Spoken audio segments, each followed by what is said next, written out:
Hello students, in this part 3 of real number, I am going to express some important problems. ये वो questions हैं जो board में अक्सर करके आते हैं, बहुत इंपॉर्टेंट भी हैं। रियल नंबर के बारे में अगर जानना है तो इन क्वेश्चंस को जानना होगा, इनके बारे में जानना होगा। होपफुली आपने पार्ट 1 और पार्ट 2 देखा होगा। आप वीडियो को सब्सक्राइब भी कीजिए, जिससे आप हर एक वीडियो से तुरंत फेमिलियर हो जाएं, तुरंत आपको वो वीडियो की नोटिफिकेशन मिल जाए। तो आइए पार्ट 3 में मैं कुछ क्वेश्चंस के बारे में बातचीत करने जा रहा हूँ।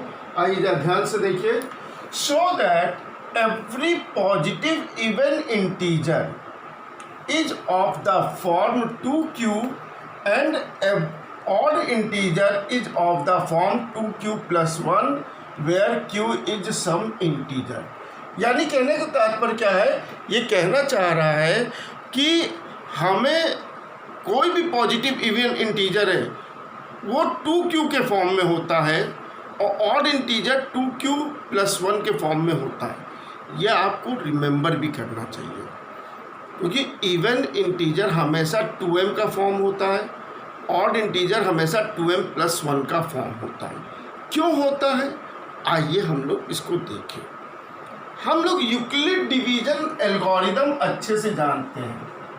यूक्लिड डिवीजन एल्गोरिदम हम लोग अच्छे से जानते हैं। क्या होता है, a = bq + r। ये यूक्लिड डिवीजन एल्गोरिदम है, वेयर r की वैल्यू क्या होती है, ग्रेटर देन और equal to 0 and less than b। Greater than और equal to 0 and less than b। अब आ जाइए, इफ वी टेक b = 2, क्यों 2 ले रहे हैं, उसका रीजन है। यहां पे देखिए 2q plus 1, यानी एक तरह से b क्या है, 2 हो रहा है। b की वैल्यू क्या हो रही है, 2। तो b की वैल्यू हम लोग 2 ले रहे हैं।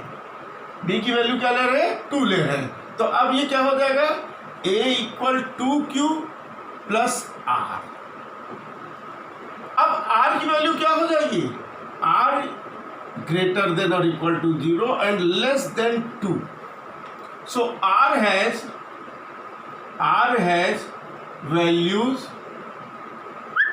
0 और 1।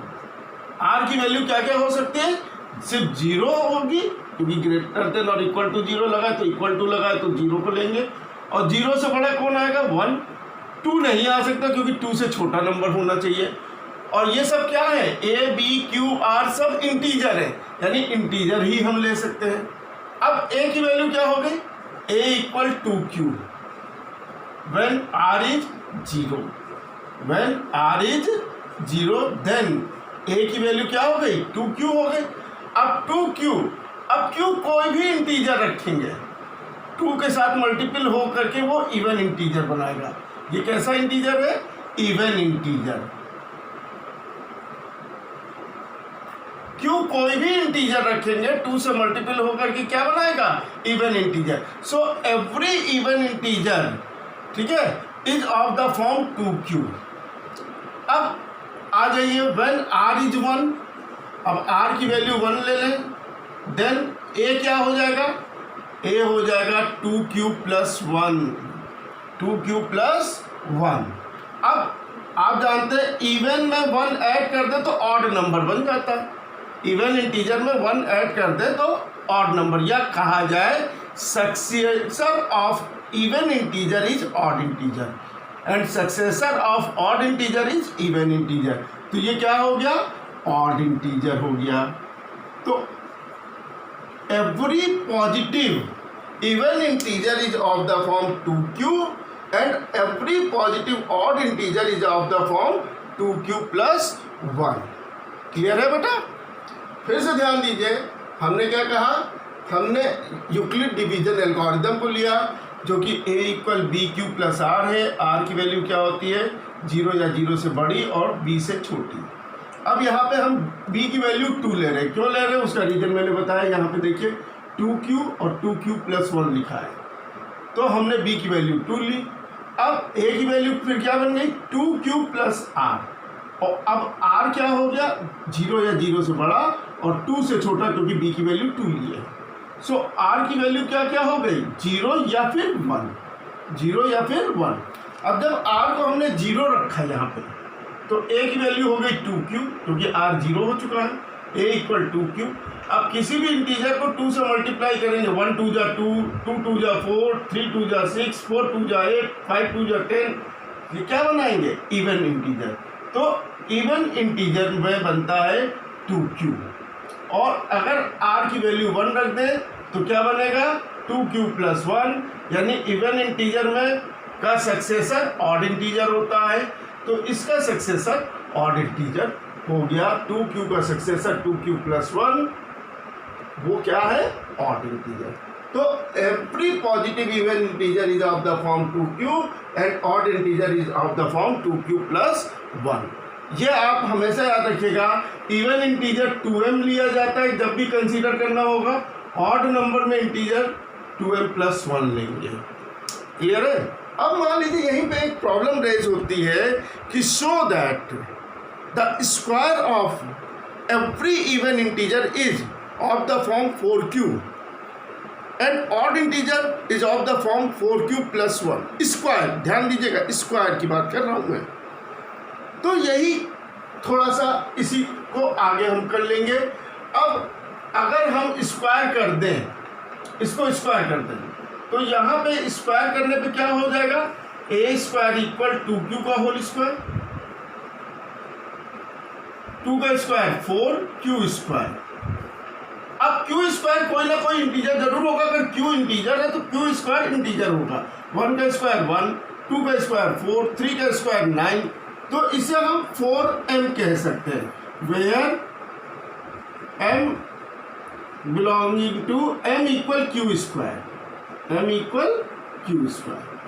अब आप देखिए इवन इंटीजर का स्क्वायर जो है वो 4 टाइम्स ऑफ इंटीजर होता है, यानी इंटीजर का 4 टाइम्स होगा। आप आइए देखिए 2 का स्क्वायर 4, 4 1 जा 4, 4 का स्क्वायर 16, 4 4 जा 16, 6 का स्क्वायर 36, 4 9 जा 36, 8 का स्क्वायर 64, 4 इंटू 16 64, 10 का स्क्वायर 100, 4 इंटू 25 100। यानी आप अच्छे से देख सकते होंगे कि square of even integer, square of even integer is of the form 4m। अब वही ऑड इंटीजर के लिए आ जाइए, ऑड इंटीजर के लिए स्क्वायर कीजिए, ए स्क्वायर इक्वल 2q प्लस 1 का होल स्क्वायर। अब आइए इसका स्क्वायर कीजिए, 4q square plus 4q plus 1। अब इनमें से 4 कॉमन निकाल लीजिए, क्या बचा q square plus q plus 1। अब इसको आप इंटीजर में कह दीजिए, ये इंटीजर तो है ही है, क्योंकि आप जानते हैं किसी इंटीजर के स्क्वायर में इंटीजर ऐड कीजिए इंटीजर ही आएगा। तो where m is what, m is q square plus q, m is q square plus q। तो अब आप देखिए 4 टाइम्स हो गया इंटीजर का, और उसको मैं एक ऐड कर दीजिए, ये तो इवन है लेकिन ये क्या हो गया ऑड। तो 4m प्लस 1 के फॉर्म में होता है क्या, किसी भी ऑड इंटीजर का स्क्वायर हमेशा 4m प्लस 1 के फॉर्म में होता है। आइए ऑड इंटीजर उठाएं हम लोग, q की वैल्यू 1 रखिए, तो ये 2 1 जा 2 प्लस 1 3, 3 का स्क्वायर 9, 2 4 4 2 जा 8 प्लस 1 9, 4 2 जा 8 प्लस 1 9, 1 का स्क्वायर लीजिए 1, 4 0 जा 0 प्लस 1, 3 का स्क्वायर हो गया, 5 का स्क्वायर लीजिए, 5 का स्क्वायर 25, 4 इंटू 6 प्लस 1, 4 6 जा 24 प्लस 1, 7 का स्क्वायर 49, 4 इंटू 12 प्लस 1, 48 प्लस 1 49। तो ऑड नंबर का स्क्वायर हमेशा 4m प्लस 1 के फॉर्म में होता है, जबकि इवन नंबर का स्क्वायर हमेशा 4m के फॉर्म में होता है। ये एक अलग क्वेश्चन है, जो ये पहले ही क्वेश्चन से रिलेट करके मैंने बोल दिया, ये अलग क्वेश्चन है। अब यहाँ पे आइए दूसरा क्वेश्चन देखें हम लोग। क्या कह रहा है, आप अच्छे से देख सकते हैं, show that every positive odd integer is of the form 4q + 1 और 4q + 3 where q is some integer. बिल्कुल ऐसे ही स्टार्ट करेंगे, क्या यूक्लिड डिवीजन एल्गोरिथम उठाएंगे, ठीक है, ये तो आप अच्छे से जान ही रहे हैं।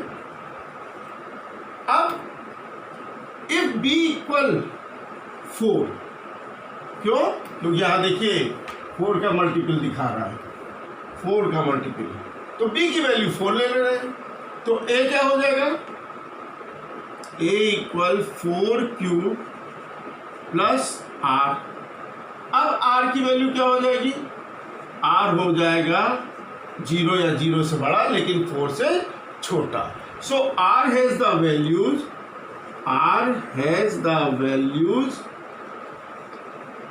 कौन कौन सी, 0, 1, 2 और 3।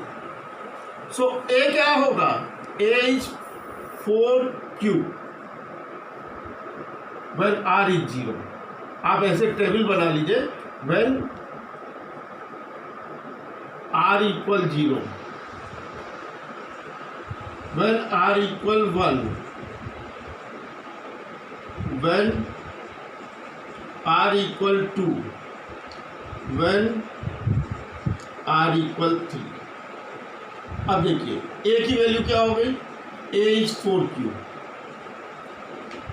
यहाँ पे क्या हो गई a की वैल्यू 4q + 1।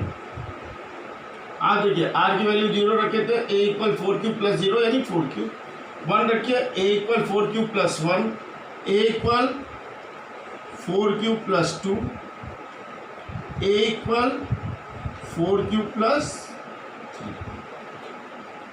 अब आप ये अच्छे से जान रहे हैं, किसी भी इंटीजर का 4 टाइम्स इवन इंटीजर होगा। ये किस तरह का इंटीजर है, इवन इंटीजर, ठीक है। इवन इंटीजर का सक्सेसर हमेशा ऑड इंटीजर होता है। क्या होता है, ऑड इंटीजर। अब आप यहाँ पे ज़रा ध्यान से देखिए, अगर हम यहाँ से 2 को कॉमन ले लें तो क्या बचेगा, 2q + 1। तो ये कोई भी इंटीजर हो उसका ट्वाइस क्या होगा, हमेशा इवन होगा। m कोई भी इंटीजर हो उसका ट्वाइस क्या होगा, इवन इंटीजर होगा। तो उस हिसाब से ये क्या होगा, अगर ये कोई भी इंटीजर है तो उसका ट्वाइस इवन इंटीजर हो गया, इवन इंटीजर। अब इसको जरा ध्यान से देखिए, इसमें आप लिख सकते हैं इस चीज को 4q + 2 + 1। इससे 2 को कॉमन ले लीजिए, 2q + 1 + 1। अब q कोई भी इंटीजर है तो ये इंटीजर ही आएगा, इंटीजर का ट्वाइस इवन इंटीजर हो गया, और ये हो गया उसका सक्सेसर, तो +1 लग गया। तो ये इवन इंटीजर है, और सक्सेसर जैसे ही करेंगे आप तो ये कैसा इंटीजर आ जाएगा, ऑड इंटीजर, ऑड इंटीजर। तो आप देख सकते हैं एवरी पॉजिटिव ऑड इंटीजर जो है वो of the form 4q + 1 and 4q + 3। Every positive odd integer is of the form 4q + 1 and 4q + 3। ये दोनों ऑड इंटीजर है, जबकि ये दोनों क्या है, इवन इंटीजर है। तो इस तरह के कुछ क्वेश्चंस आप लोग लगाइएगा, बुक खोलिए, बुक में क्वेश्चन देखिए, उनको लगाने की कोशिश कीजिए। We will meet next with some more problems on real numbers. Till then, goodbye.